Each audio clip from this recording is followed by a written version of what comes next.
Hi అందరికీ ఈ వీడియోలో DCHC శ్రీకాకుళం నుండి రిక్వైర్మెంట్ ఉన్నాయి. District coordinator of hospital service. Post name వచ్చేసి general duty attendant. Number of vacancies వచ్చేసి 29 పోస్టులు ఉన్నాయి. మనకి దీంట్లో ఎడ్యుకేషన్ క్వాలిఫికేషన్ వచ్చేసి 10th ITI, inter, diploma, degree, BSc.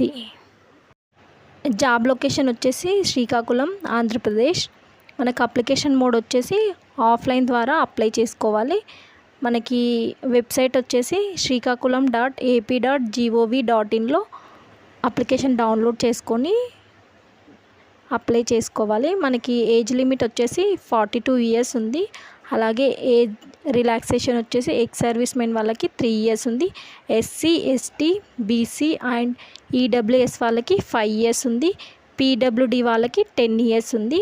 అలాగే మనకి అప్లికేషన్ ఫీ మెన్షన్ చేశారు.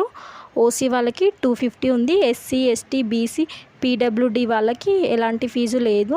మనకి application form send to this address అని మెన్షన్ చేశారు. Office of the district coordinator of hospital service Srikakulam. మనకి అప్లికేషన్ స్టార్టెడ్ వచ్చేసి 10th March 2025. అలాగే ఎండ్ ఆఫ్ ది డేట్ వచ్చేసి 15th March 2025. మరిన్ని జాబ్ డీటెయిల్స్ నా ఛానల్లో పోస్ట్ చేశాను. ఫస్ట్ టైం నా ఛానల్ చూసేవాళ్ళు ప్లీజ్ సబ్స్క్రైబ్. నచ్చితే లైక్ చేయండి, షేర్ చేయండి. Thank you.